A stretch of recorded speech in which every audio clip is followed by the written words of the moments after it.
Good evening and welcome to the Caucus meeting of the Florence City Council. First item is discussion. Eric Hall on the traffic signal updates. Thanks, Mayor. So I've got a little bit of information. A lot of you know this project's been going on for a while. Back in 2020 is when we applied for the grant for the traffic signals along US 42 from Ewing Boulevard to now Mount Zion, but prior to that, it actually didn't go that far.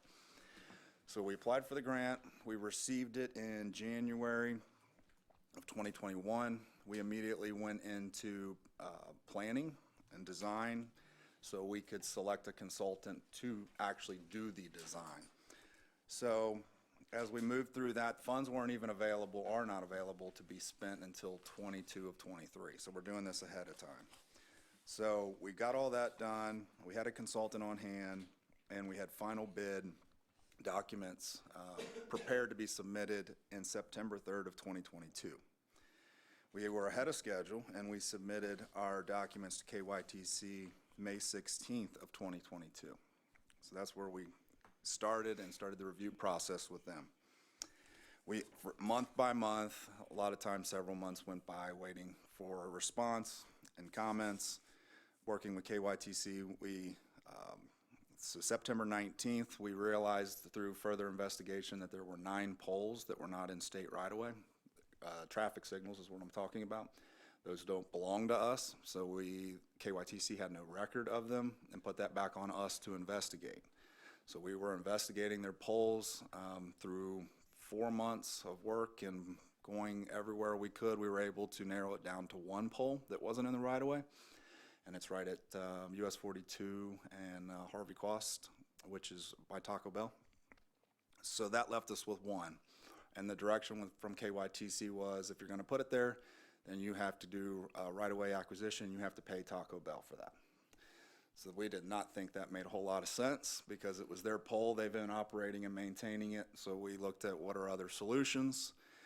And we got them to agree to move the cabinet. We will move the cabinet through this project to the other pole that is in the right-of-way. So that's how we solved that problem, which led to some resubmission of some other things. So again, we're going back and forth with KYTC for months. And in January of 2024, in hindsight, this was probably a good thing. We added 2 new traffic lights. So the new one down past Kroger that is now at the fire station, the Union Fire Station and UDF there. And then we decided to take the project all the way to Mount Zion. So that traffic signal is also included. So that took the count from 29 to 31 intersections that will have this technology. In July, we received our first approval from KYTC. That was the environmental clearance. And then in December, we received approval for the construction and inspection plan and the right-of-way certification. Even though we do not have to purchase any right-of-way, you still have to do that.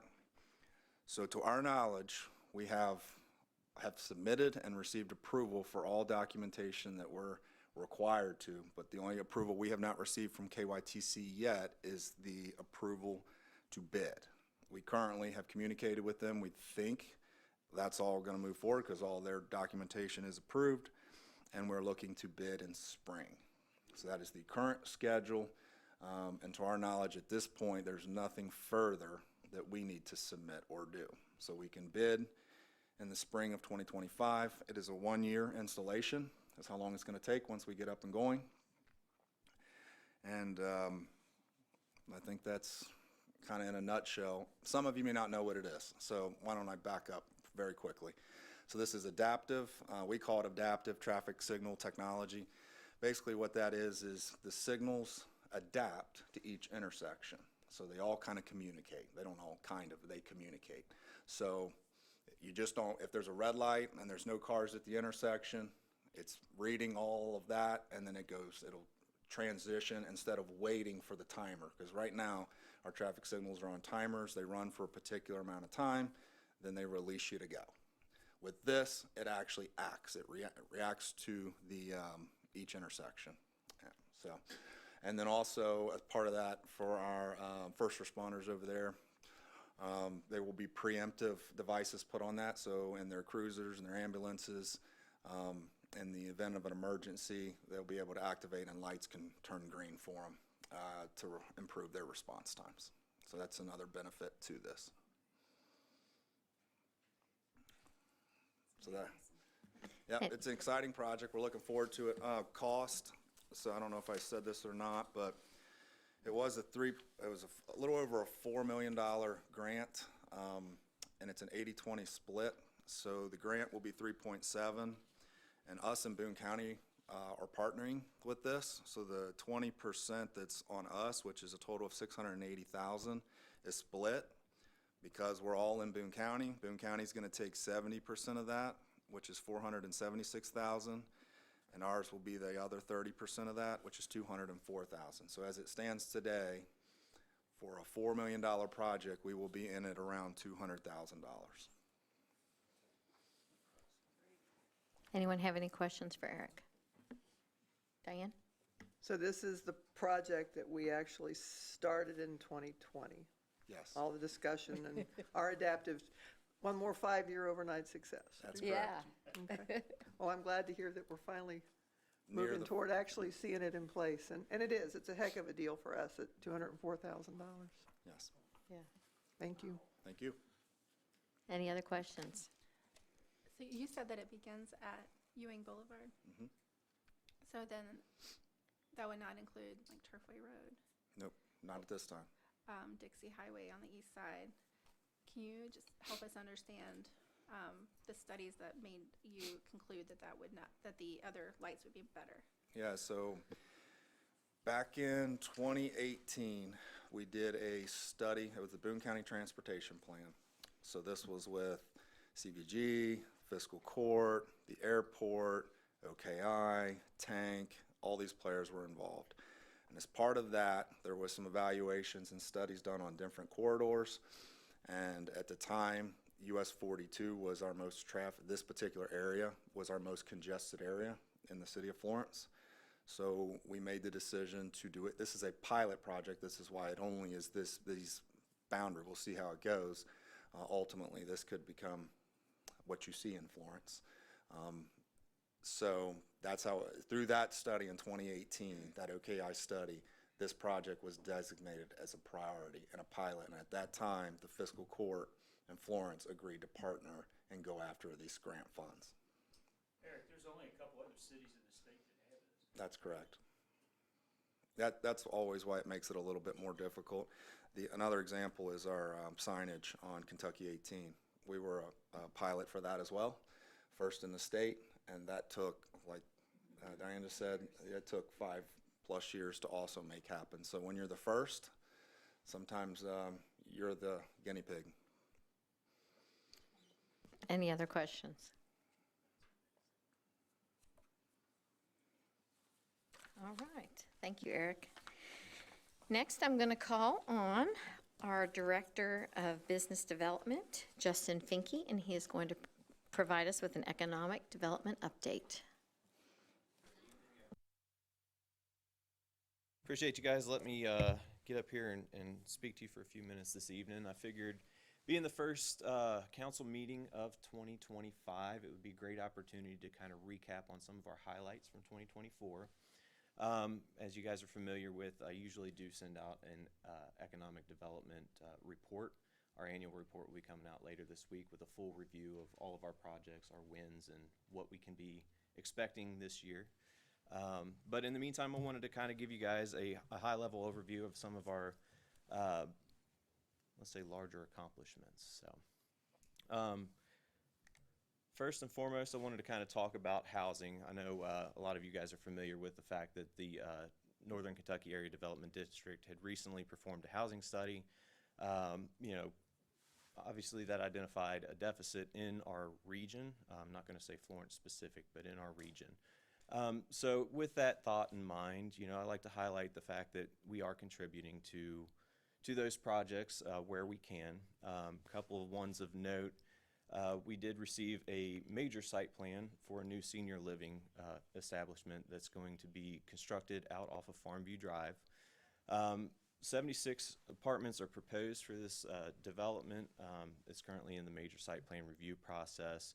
Approximate location of this, for those that may not be familiar, it's right at the entrance to South Fork Park. So there's a 6-acre parcel right there at the entrance to our park on the left-hand side.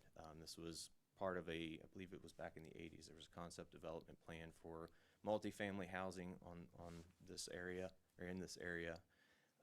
And they are pursuing that through this senior living development. Obviously, you guys are familiar with this one as it just went through our annexation process. This is the multifamily development over off of Gunpowder. It's going to be comprised of 284 multifamily units that will be condos, and an additional 26 single-family dwellings. So this is going to be a multiple phase development, and with that, the single family will be starting in 2025. That is phase 1. In addition to that, we have also been evaluating plans for a potential 4 additional townhomes over off of Bowman Way in the Village Terrace development. They have one extra little plot that they are going to construct 4 additional units on. So, of course, housing's not the only thing we focus on. Commercial, retail, all of the entertainment in Florence, that's a big component of what we do day to day. You guys may be familiar, I'm sure you are, with our big Crown Jewel hotel that was just completed. This has been a work in progress for several years now, so I'm glad to see that this one has come to fruition. It's a new 7-story hotel. It's got 187 rooms. This was wrapped up in November of this past year. They have not yet held their grand opening, so please stay tuned. That will be scheduled, and you guys will get an invite. But with this, they actually do have 3 additional outlots that are ready for development. After completion of the hotel, they acquired the site that was slated for Roy Rogers, as well as the former Seaside Sushi on the corner of Freedom Way and US 42. Those sites are being actively marketed. We're working with both the hotel group and some of our contacts in the commercial world to try and bring us some new eating establishments. Obviously, we're looking for anything new to the market, exciting, or unique. So, wanted to give you guys an update. So CarMax, this one's been on the docket for quite some time, but this one has actually started to gain some traction. The site is being graded currently, so they are on their way to getting this new development complete. We're anticipating that's going to be wrapped up about fall of this year. For those of you that may not be familiar, this is over off of now what is now Betsy Conrad Way, where the former Ponderosa was. Another big win for us, so it was part of what we do. We receive what we call warn notices. So earlier this year, we had received a notice that we were going to be losing Jabil over off of Ted Bushelman. Jabil employed approximately 150 employees. Not long after that, we received word that a new business was going to be moving into that space, and this is Recycle Reverse Logistics. It's under the wing of Amazon. It is a standalone company under their corporate structure. It will be saving those 150 jobs, and what they do is specialize in decommissioning and recycling of the Amazon data centers. The cool fact about this is, obviously, we do have Amazon close by us, but this is only their 2nd U.S. location. The only other one is in Pennsylvania. This one's coming down the works, coming down the pipeline for us. We've got a new extended stay hotel proposed on Merchant Street. This is adjacent to the Kimba Credit Union, or Kimba Credit Union site. This will be a 4-story hotel with 99 rooms. It's going to be the apartment style with amenities such as indoor fitness centers, a little market stand, laundry, etc. So. I also wanted to touch on Publix. I know that's been a big project for 2024, so in communication with that group, they've been finalizing their right-of-way agreements necessary for construction to move forward. We're anticipating, once the weather breaks, that they will begin construction on that facility. So looking forward to that one. I also wanted to kind of touch on reinvestments within our community. So I think that one way to measure the economic vitality of a city is to see which organizations are trying to reinvest in their properties. To me, that communicates that they want to stay, they want to be here, and they're investing in their real estate to make sure that they have what it takes to stay. So, a couple things that you may have noticed that's currently under construction. Cary Nissan's going a pretty sizable facade upgrade. They've rolled out a new concept for their showrooms. They'll be redoing the entrances for their used car and new car showrooms. It's going to be different. Obviously, it's kind of outlined here in the photograph. It's an all-glass front facade, kind of new, transparent, and unique design. So that one was approved. That project was approved September of this year. Another one, this is a longer-standing hotel, but one that is fairly recognizable as far as brand goes. Over by Tom Gill here, over off Commerce, they have our Best Western. They're doing a complete facade renovation of that property. That's one that's owned by the Athena Group. They're pretty well known in the hospitality industry in Florence. They have several sites, so they're taking the opportunity to reinvest in some of their properties, and this is being one of them. I also wanted to kind of outline some opportunities that we have identified. Some of you guys may know by watching the news, our Frisch's are no longer in Florence. But we look at sites like this as opportunities for our residents, for our community. Kind of as I mentioned with the Drury parcels, we like to bring in something new, something that speaks to our community. So we work closely with our brokers and our contacts to try and bring in that new business. We've got a few other potential sites that are currently empty or closing. Big Lots has announced that they're closing their location, along with Party City on Mall Road. I think that that's a statement more towards the business structure of those entities and not necessarily anything relating to our community. So we look at that as an opportunity, right? So we've got space to bring something new in for our residents. So all I can say is I hope that you guys stay tuned. Like I said, we'll be getting your annual report out to you later this week, so please take a look at that. If there's any questions over any of the projects that I've outlined in that report, please don't hesitate to get in touch. Thank you. Any questions for Justin? Absolutely. Go ahead, Diane. I read somewhere that some of the Big Lots stores were being repurposed, or somebody was taking that brand and going to keep them open. Had you heard anything at all about ours? So I have not heard any updates on our store specifically. I had heard that there was an effort being made for some of the Big Lots facilities, but there have not been any word on our current store. Justin, Roy Rogers out of the picture right now? Roy Rogers, unfortunately, is out of the picture, but we are always looking for new opportunities to knock your socks off. So we'll find something better. And so is the Holland Group, I think. Yes. Yeah. So. Anyone else have any questions? All right. Thank you, guys. All right, thanks, Justin. All right. Next in the mayor's report, we have Valentine's for Troops. This Valentine's Day, we are once again collecting letters for our deployed troops by sending them cards, handwritten letters, or notes. Drop off all Valentines to the Florence Government Center Administration Department by January 17th. For more information, you can always contact the Administration Department at 859-647-8177. Just a reminder, the Florence Government Center will be closed on Monday, January 20th, 2025, in observance of Martin Luther King Jr. Day.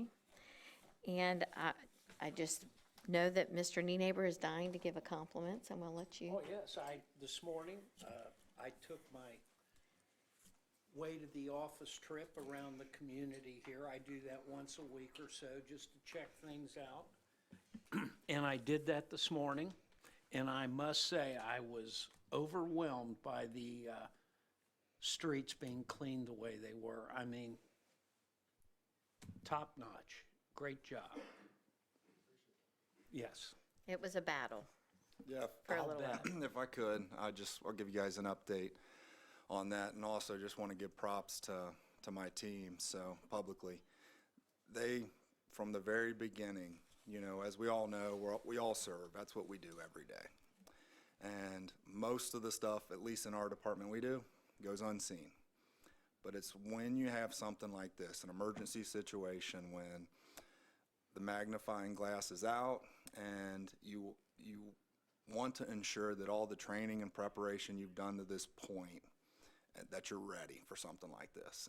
And, you know, I know our police and fire department, they live in that world every day, and you're always on. And with us, you know, we get opportunities, but when there's something big like this, you want to be prepared, you want to be trained up, and I could not be more proud of my team. We beat it right from the start. 7 a.m. we had a team in. We had all the streets pre-treated prior to the first snowflake ever falling. And then we were in, you know, just a couple stats. We ran 56 hours straight, running 12-hour shifts on and off. We put down 800 tons of salt, 2,400 gallons of calcium. As you know, we got 6.4 inches on Sunday, and then another 4.2 inches on Monday. It really never stopped. So you'd get it clean, and then you'd turn around and it'd be covered again. And it's just a losing battle, and the staff did so well. And we've received some complaints today, but not for us. A lot of people thinking it was their streets, but they weren't in Florence. We are curb to curb. Our team right now is at home getting some rest because we are curb to curb. And I bet there's not another community, and I'm biased, that can say that right now. So I'm super proud of them, super pleased, and I would like to specifically thank Adam Duncan, Keith Rochelle, and Eddie Cooper for their leadership through this. They were the ones in and out the entire time, and I just appreciate all they did, along with everyone else. I could sit here and I could name 30 other names that were part of this, that made this successful, but I appreciate their leadership, so thank you. Great job. I do appreciate the residents who heeded the snow emergency, did get their cars off the streets. They didn't get them off everywhere, but for the most part, people did. People did stay off the roads. They gave space for our crews to work and get it done, and that's exactly what you guys did. So congratulations to you all on a great effort. More coming Friday? We're Yeah. coming Friday. Unfortunately. Hopefully not near as much, though. So just a reminder, if we do declare a snow emergency in the city of Florence, that does mean get your cars off the streets to allow our plows the room that they need to work. Obviously, Boone County declared a level 2 emergency. Level 1 means get the cars off the streets, and level 2 in Boone County means only essential travel. So, of course, Boone County, we work in conjunction with them, as did Union. So we definitely require the patience of everyone involved, all of our residents, when we're out here. We've got our crews out there, and they are working hard. I assure you that they're the best in the business, so thank you. And speaking of best in the business, Chief Wren, would you like to share with council a situation that your team addressed as well? Just a quick testimony to the equipment and training of our folks. Early this morning, the Boone County EMA called, the emergency management, called and asked us to assist them, mutual aid at the power plant. We went down and assisted in the rescue of a gentleman in the elevator, a single-person elevator, 300 feet in the air is what 2 of our folks climbed to, and set up rappelling devices to go down and rescue him. If the crane couldn't get there to get him out, they set up a secondary means of egress for him. So just a quick testament to the training and equipment that we have provided our folks and the way they use it. It's being recognized throughout the county. So, thank you. Great job. Great work. Anyone on council desire recognition? Leslie? Quick questions. My first question is, how are our new seats chosen? This is just the way I've decided to do it, so we can talk after the meeting. And then my next question is, I just want to make sure that I didn't miss an email. In August, I think, I spoke with Eric, and he advised that council would be receiving the data from the Parks Master Planning procedure. And I haven't seen those, so I just wanted to make sure that. Eric, Yes. we are planning a public open house coming up in January. We are, and Leslie, I made the decision with multiple phases to just bring it all together into one document and submit it all to you. And it's all gonna be prior to any decisions that are gonna be made. So we're finishing up that final phase, which is almost done. We're gonna be doing the public meeting, getting any additional comments that the public may have, and then everything will be presented, and you will receive a 100-page document to review. as Is well it as the rest January of the council. 21st? Is that the date? I can't remember. I'd have to look at my calendar. It is this month. I think it's the 21st. Is that right? 4 to 7, yeah. From 4 to 7 at the nature park? I believe that's, yeah. I Jill can, sent I me can the look. thing. Okay. It is. It's January 21st from 4 to 7. We have a meeting that night, or we'll cancel Oh, I don't know. I mean, we set it early, so if you wanted to go prior to the meeting. It's kind of if an we open have one. house format. Any other questions? I actually Angie? do. Kind of circling back on the roads. I know that we want to get the vehicles off the roads. Is there a solution, or is there a process to enforce when we ask for individuals to get their vehicles off the roads? That's my first question. There is a process, and we put it out, and Chief Mallory can speak to this or not. We're not looking to ticket people, but if we are in a location where we can't get our trucks turned around, then we will contact PD and have them come out. And if they don't answer the door, and maybe in my 25 years, we've had to tow 1 or 2 because they wouldn't answer the door, or they weren't home, we don't know, and we had to get where we needed to get, so we towed it. I was But just other than that, curious it's just, about we how get- that worked. Yeah. We Okay. get hold of dispatch, they send a police officer out and help us get them off the road. Okay, thank you. Mm-hmm. And then my second question, I am a millennial. I did notice that we got a lot in our packet. Is it requested that we could get it digitally instead of paper? We would love that, but we brought that up last time, and people weren't as interested in it, but we can Would it- revisit. Absolutely. Is it something that maybe 1 or 2 could have if the others don't want it? Or is that just something we can talk about? I mean, Or we could do visit. paper for It's, certain. yeah, Okay, yeah. that was my question. I agree. It's less trees. Yep, I agree. All right. We have no need for a closed session, so entertain a motion to adjourn. So moved. Mr. Nguyen? Second, Ms. Whalen. All in favor? Any opposed? Motion carries. Have a good night. Everybody be safe getting home.